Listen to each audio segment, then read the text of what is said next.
How's it going? I'm Cameron, this is Jake, we're from Legacy MMA. Today we've got our Black Belt Club here, and we're working on one of the games that we play with the kids. This works not only for the higher ranks, but for the lower ranks. It's generally used as karate practice.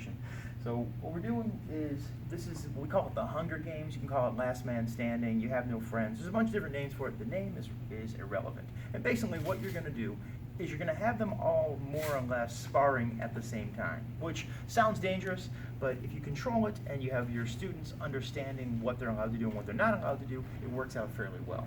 So one of the things is, there's a couple rules that we imply that I would say are very important. One, the kids are not allowed to run whatsoever during this game. So they can't run. If they run for any reason, if we're sparring here and Jake takes more than 2 steps and starts to move, oh, that's it, disqualified. He goes and sits down.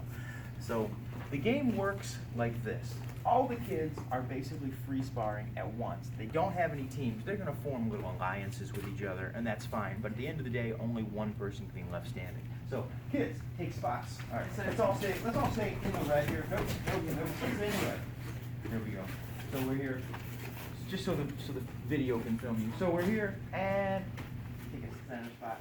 Let's just say they're all about to spar.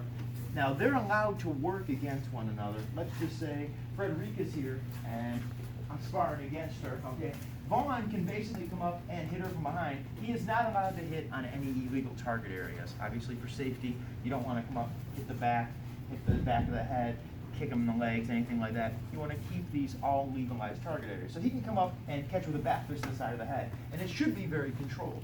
We always have at least 2, usually 3 full instructors or assistant instructors watching over the game. And a lot of the times, the kids won't even know when they get hit. So Frederica and I are here, we're sparring against one another. Vaughn comes up, Frederica, and he'll call it out. And kids are kids. They're always going to think they weren't out, but they were, and that's just it. You're the instructor. You let them know when they're out. So Frederica, go and sit. She sits down against the wall. Sit there. She's out, and the game continues on. So the rest of them, they're all sparring against one another, and they're kind of working. And point. All right. Good. Daniel, you are out.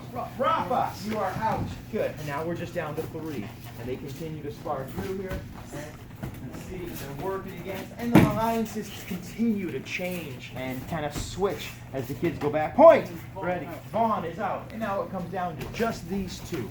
And once we're back down to just these 2, then they spar it out, and eventually, first person to score a point wins. It's a very light tag kind of game. So you're keeping the contact very low, very minimal. Don't let them run.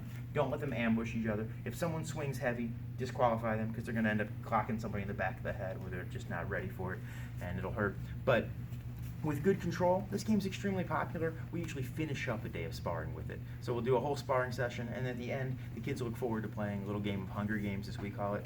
If it's copyrighted, I'm going to get in trouble, then just call it Last Man Standing. So that's it. I'm from Legacy Mixed Martial Arts. Thank you for watching.